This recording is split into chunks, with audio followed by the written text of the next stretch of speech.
Hello mga kaibigan, mga kapatid. Purihin natin si Jesus, Maria at Jose. Mapagpalang araw ng Martes sa inyong lahat.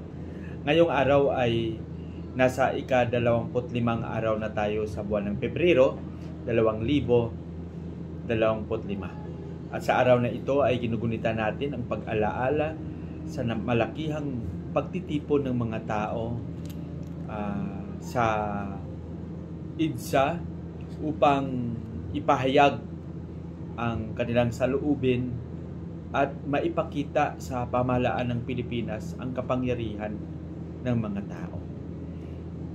Ipagdasal natin ang mga biktima ng karahasan sa pagtitipong iyon. Ipagdasal natin at ipanalangin ang ating mga lideres sa lokal na pamahalaan at sa buong Pilipinas na maging tapat sila sa kanilang paglilingkod at isipin nila palagi ang kapakanan ng mga tao, ang kanilang kabutihan at kung paano maiangat ang pamumuhay sa pamamagitan ng magandang mga programa na pwede nilang ilatag alang-alang sa pagpapaunlad ng komunidad. Ipagdasal natin sila. Sa araw na ito, mga kaibigan, ang ating Ebanghelyo ay ibabahagi sa atin ni San Marcos Kapitulo 9, versikulo 30 hanggang 37. Ang sabi, Jesus and His disciples left from there and began a journey through Galilee. But He did not wish anyone to know about it. He was teaching His disciples and telling them, "The Son of Man is to be handed over to men, and they will kill him. And 3 days after his death, the Son of Man will rise." But they did not understand the saying, and they were afraid to question him. They came to Capernaum, and once inside the house, he began to ask them, "What were you arguing about on the way?" But they remained silent, for they had been discussing among themselves on the way who was the greatest.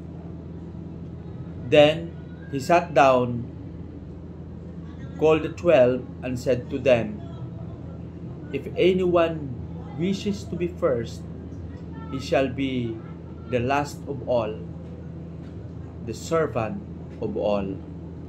Taking a child, place it in their midst, and putting his arm around it, and said to them, "Whoever receives one child such as this in my name, receive me, and whoever receives me, receives not me, but the one who sent me." Mga kaibigan, mga kapatid, ang mabuting balita ng ating Panginoon. Dito narinig natin na sa ating Ebanghelyo, ang Panginoon ay talagang ipinaunawa niya sa kanyang mga alagad yung mga katanungan na kung sino ang pinakadakila. At nakakatuwa na ginamit ni Jesus ang isang bata at sinabihan na kung sino ang tumanggap sa batang ito ay tumanggap sa akin. Bakit bata? Alam natin na ang pag-uugali ng isang bata ay mayroon silang pagka-inosente, makumbaba, nakikinig, masunurin. Para sa akin siguro, yan yung modelo ng pag-uugali na gusto ni Jesus iparating sa atin. Alam nyo, minsan tayo ay tumataas yung edad, tumatanda tayo.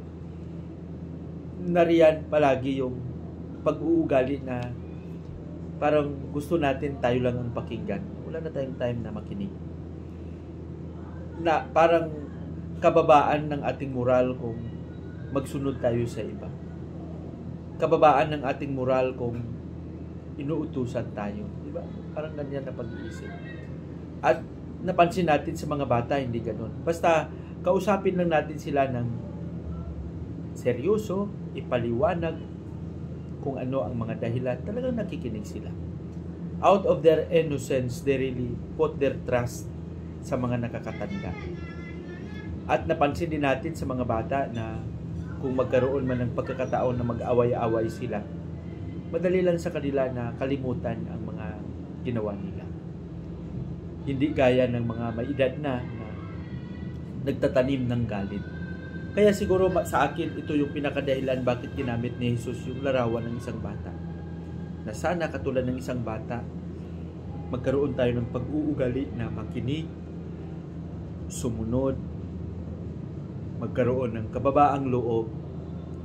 Hindi tayo magtanim ng galit sa ating kapwa. Bagkus yung ating pagka-inosente ay magkaroon ng malaking tiwala sa ating Panginoon. Amen? Pagpalain nawa tayo ng Panginoon sa ating panalangin sa ngalan ng Ama, ng Anak, ng Espiritu Santo. Mapagpalang Ama, pinupuri at pinasasalamatan ka namin sa mga biyayang aming natanggap. Turuan mo kami na maging katulad ng isang bata upang sa gayon ay sa likod ng aming pagka-inosente, sa likod ng kababaang loob na mayroon sa isang bata, ay maging tapat kami sa pagsunod sa iyo at sa pagsasabuhay ng mabuting balita.